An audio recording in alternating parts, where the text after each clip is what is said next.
Avesh Khan has really been the spearhead for them. 11 wickets in the season so far. Yeah, and he's kind of led the bowling attack, hasn't he? Really, he's almost gone great. New franchise, a great opportunity for me to grab the new ball. Bowls in different phases of the game as well. Bowls with his heart, doesn't he? He literally like steams in, celebrates everything. So he is actually going to be a big miss for Lucknow, just because of what else he brings apart from the bowling. But I reckon his personality as well around the group.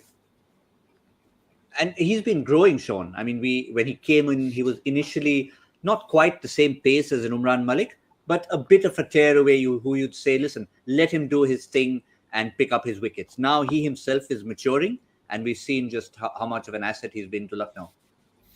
Yeah, I mean, he was in line for the purple cap, wasn't he? At one stage last year, he was flying. So he's come on leaps and bounds. Confidence also playing, getting selected to a higher honours. All those kind of things contribute to making you feel a little bit more self-belief. But I think game plan-wise, he's been really good. So I think it's a huge blow. He's one of those guys who hits the deck. I think the Mumbai surface would also suit his kind of bowling. He can extract a little bit of bounce there and get some movement up front in particular. So he'll be sad to miss out on that. And I think Lucknow, obviously playing Mumbai, who haven't performed well, they would be thinking that they should be really going on to win this game.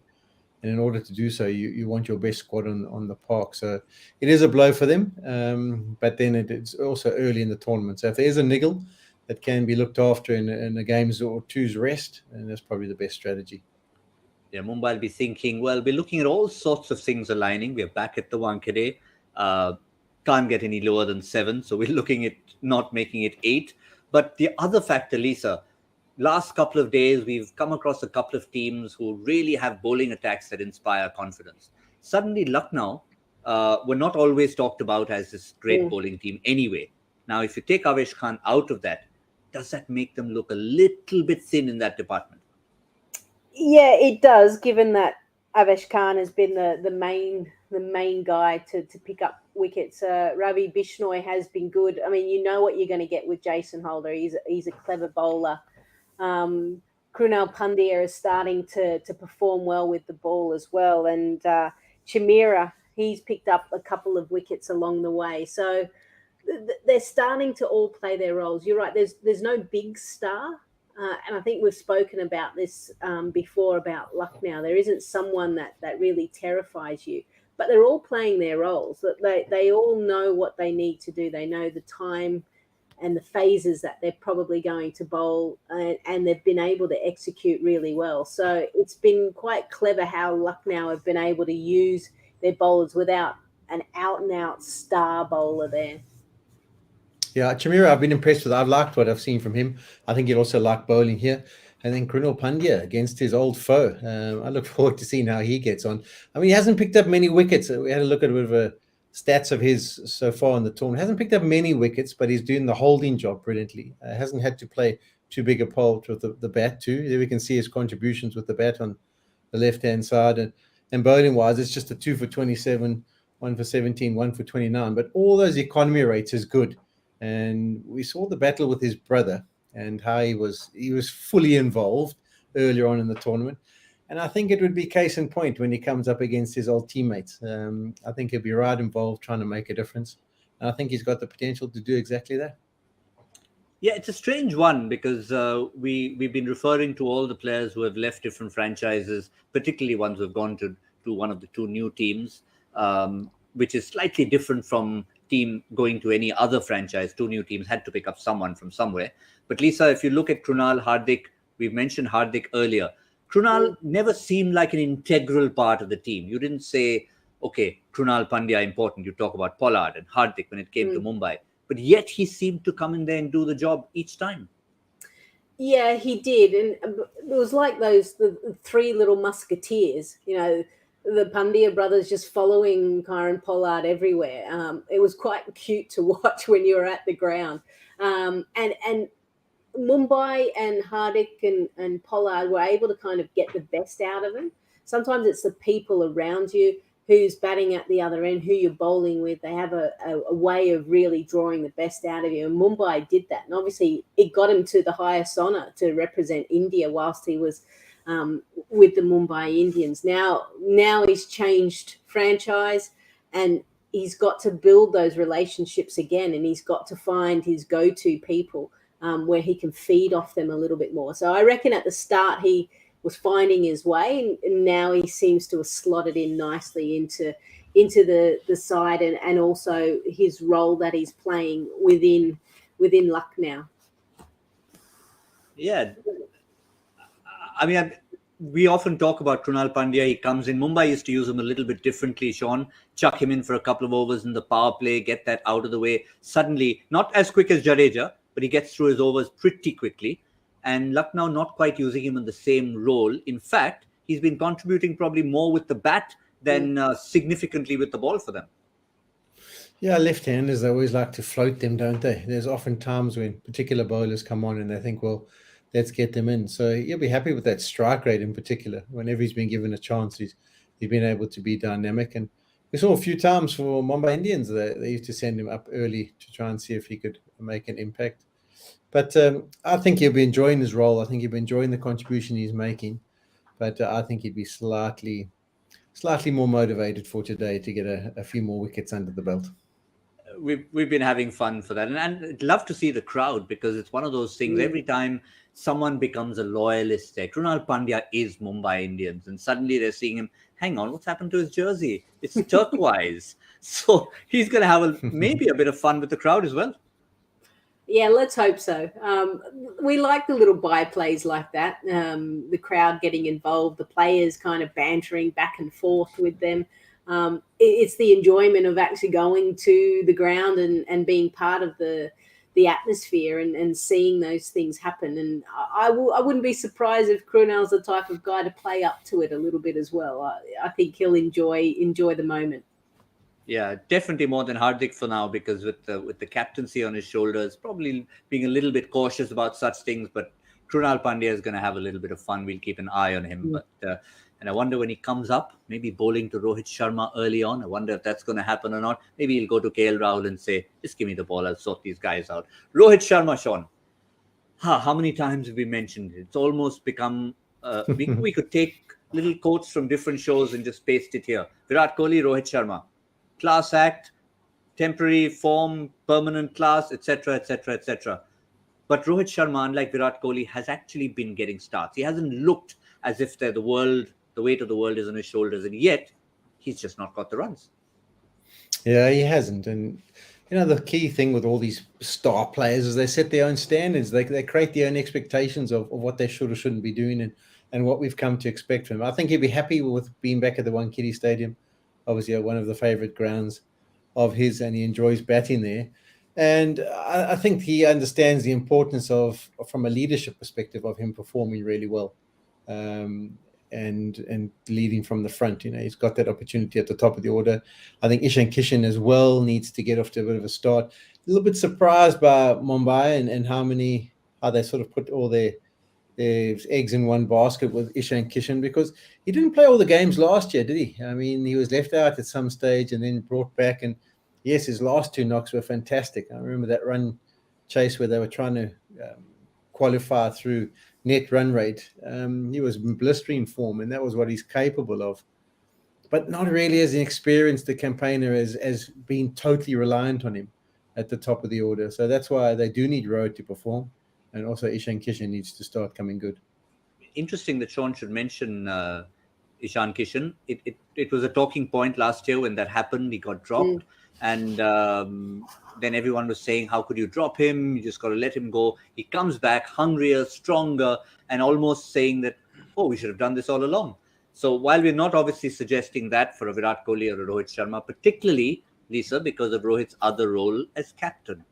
Now, that's something he won't want to look at. WWWWW, you can keep saying that 14 times in one shade of blue, and all the L's when it comes to Mumbai, unfortunately. Yeah. I mean, two completely different sides in the sense, India, he's got all of his all of his players that he wants to utilize, and things are going well there. Mumbai Indians, dramatic change to their franchise and the formula that had been so successful for him, and the players that had been the core group for such a long period of time. That's why we love the big auction, because it just shakes things up, and it really has shaken things up for Mumbai. But yeah, he would be bitterly disappointed with the 7 losses, and no doubt, like most captains do, and I'm sure Shaun has done it as well at certain times, when things aren't going well, you scrutinise every little play that you made. Should I have bowled this person here? Should I have moved that field? I had a gut here. I should have done this. So all of a sudden you start to doubt yourself, and you start to maybe overanalyze, and it's not a great place to be. Most captains go through it at some point through their career, and he's getting a great leveler right now. Everything's flying when he's captaining India. Things are a lot harder now for Mumbai, and they just need to find a way to scrap a win. It doesn't matter how ugly it is, just get a win on the board. Shaun, you've seen him early on, when he came in as a youngster, as a player, and now evolved to be national captain, Mumbai captain, successful. When you're part of such a big franchise, and it's huge, and the kind of people you have in the franchise, the owners, everything, it just must make that responsibility even harder. Yeah, it is. I mean, he's in many ways always been a bit of an unflappable kind of character.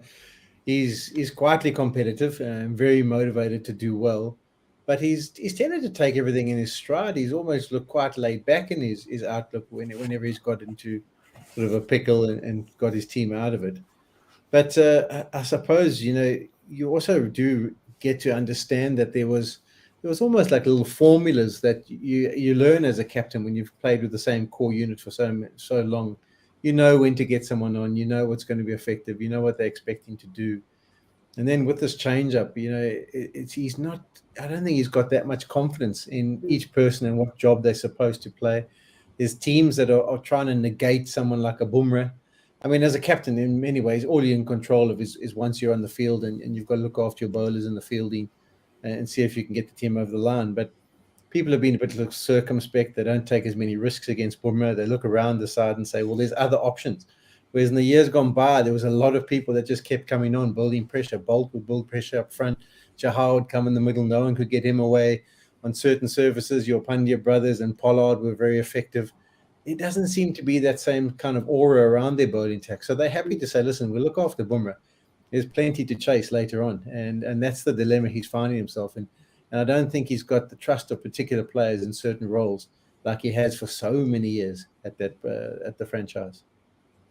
Yeah, all these problems don't seem to come when you start winning, whether, as Lisa suggested, whether you're winning ugly or just winning. And I think, Lisa, what Shaun said, just to wrap up on Rohit Sharma, all the names that he mentioned were such regulars in the winning habit, from a Krunal Pandya, Hardik Pandya, and many of the others. Trent Bolt, huge role. I mean, it was just every time he'd come up there and he'd take those wickets. Now he's got to tell himself, okay, I need to start winning, but I need to find someone to win from me, including myself. Yeah, and as a skipper, you're trying to get the best out of all of your players, and he's got some new guys that have come in. Brevis as well, a young pup who's kind of probably amazed by the whole experience. Yes, started off really well, but then has found things a little bit harder. He's dealing with a lot of new personalities, but at the end of the day, he just needs to trust in his support staff that they're doing the work behind the scenes with the players. The players he has to trust as well, doing all of the work. And at the end of the day, he still needs to focus on what he can do as a player. He's a player first and then a leader second, I think. That's kind of what we're taught here in Australia about your leadership, that you've got to perform well as a player first. So he just needs to maybe just be a little bit selfish in that regard. And if they can get runs at the top, albeit if they can get runs at the top, then that will settle everything else, potentially for Mumbai. Yeah, we've had so many discussions on that particular issue with regards to a Kane Williamson and Owen Morgan. But yeah, Lisa's made a good point there in terms of looking at the balance of this side. I think that mantra holds true for Rohit. He needs to be that player first. commanding runs, get a 50, get an 80 at the top. Today, once again, a quick reminder that they will be chasing, probably doing their preferred option. What about all of you? What is your query to us on hashtag Ask Cricbuzz Live? We've got plenty of hard-hitting questions. We've got interesting ones. We've got, what do we have today? Let's go and find out what our question is from all of you. This is it from Yogesh Punjabi. Teams have adopted a park the bus approach versus Bumrah, playing him out and attacking the other bowlers. How familiar is that? How can Bumrah counter-attack against such a predictably defensive tactic? Shaun, I'll come to both of you on this. The one player we can think of that this happens quintessentially is Rashid Khan. And now we're seeing ways that he's trying to counter it. What can Bumrah do? Yeah, it used to be Lasith Malinga as well. Just look after his form, make sure not too much damage is done. I just think they've got to use him at different times. You've almost got to try and bring him into the game when they have to try and press home the advantage. So either you can go when new guys come to the crease and see if he can have an impact there, or wait for situations where the team have got themselves into a moment where they want to launch, and then you bring in Bumrah. So if they're trying to launch against his skill and his ability. But it's not that easy. And as I say, it's so much easier for them to do that now because the other 3 or 4 bowlers in the partnership or in the squad probably don't have the same firepower as they used to have. In the old days, you couldn't afford to just knock away Bumrah because the next guy was coming wasn't too bad either, and you were going to battle to get him away. Lisa, are you also part of the Give Bumrah the First Over club?